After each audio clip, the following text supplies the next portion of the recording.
Auzubillahiminash-shaytanir-rajim. Bismillahir-rahmanir-rahim. Dear students and viewers, Assalamu alaikum wa rahmatullahi wa barakatuhu.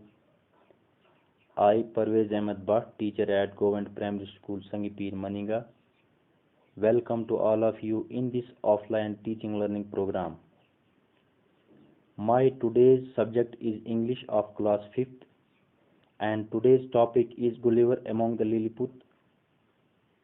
Dear students, now open your English textbook, chapter number 3, page number 24. Let's start. Once a ship called the Antelope was on its way to the South Seas. एक बार एक antelope नामी जहाज जनूबी समुद्र की तरफ जा रहा था. There were 30 sailors in it with a captain and a doctor. इस जहाज पे 30 सेलर यानी 30 मुल्ला सवार थे.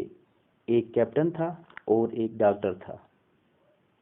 The ship was sailing near a rock. ये जहाज एक चट्टान के किनारे तैर रहा था. All of a sudden there was a storm with rain and thunder. अचानक से तूफान आया और तूफान की वजह से बिजली गड़कने लगी, बादल गरजने लगे और बारिश शुरू हो गई.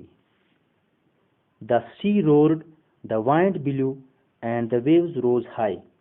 अब समुद्र में जैसे तूफान आने लगा, तेज हवाएं चलने लगी, समुद्र की लहरें ऊंची ऊंची उठने लगी.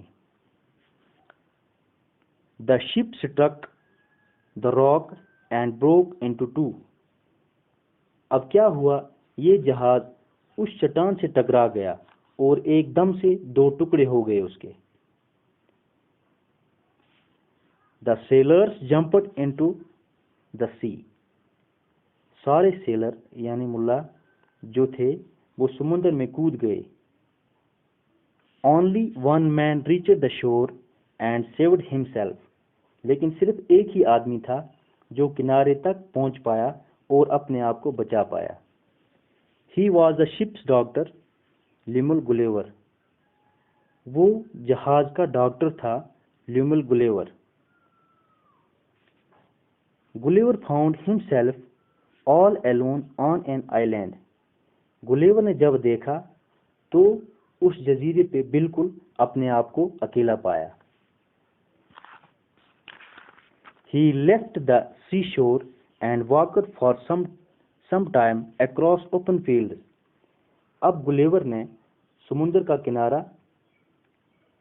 छोड़ के खुले मैदान की तरफ चलने लगा. Then he lay down on the soft grass. अब वो खुले मैदान में पहुंचकर नरम घास के ऊपर लेट गया. He was very tired and soon fell asleep. क्योंकि गुलिवर बहुत थका हुआ था और बहुत ही जल्दी सो गया. He woke up early in the morning. फिर गुलिवर अगले दिन सुबह जागा. He wanted to get up but he could not move his arms or legs. अब गुलिवर उठना चाहता था लेकिन न तो उसके बाजू और न तो उसकी टांगें हिल पा रही थी. They were tied to the ground with strings. Gulliver के बाजू और टांगें जमीन के साथ बांधी गई थी, यानी डोरियों की मदद से गुलिवर को जमीन के साथ बांधा गया था. He said to himself, "Oh, I can't move my arms or legs." अब गुलिवर अपने आप से कह रहा है कि मैं बाजू और टांगें नहीं उठा पा रहा हूं. They are tied and some animal is moving on my body. मेरे बाजू और टांगें बांधी गई हैं, कुछ जानवर मेरे जिस्म के ऊपर चल रहे हैं. It is walking to my face. ये जानवर तो मेरे चेहरे पर चल रहे हैं. What animal can it be? ये जानवर क्या हो सकते हैं? It was a tiny man, only 6 inches tall. ये बहुत छोटा सा आदमी था, सिर्फ 6 इंच का, यानी जिसका कद सिर्फ 6 इंच का था। In a short time, there were dozens of little men on Gulliver's body, and there were many more around him. थोड़ी देर में दर्जनों के हिसाब से छोटे छोटे आदमी जो हैं गुलिवर के जिस्म के ऊपर चढ़ गए और बहुत सारे उसके इर्द गिर्द जमा हो गए। Some among them carried bows and arrows. उनमें से कुछ के हाथ में तीर और कुछ के हाथ में कमान थे। Gulliver was in Lilliput, the country of tiny men. Gulliver इस वक्त कहाँ था? गुलिवर इस वक्त लिलीपुट यानी छोटे छोटे कद के लोगों के मुल्क में था।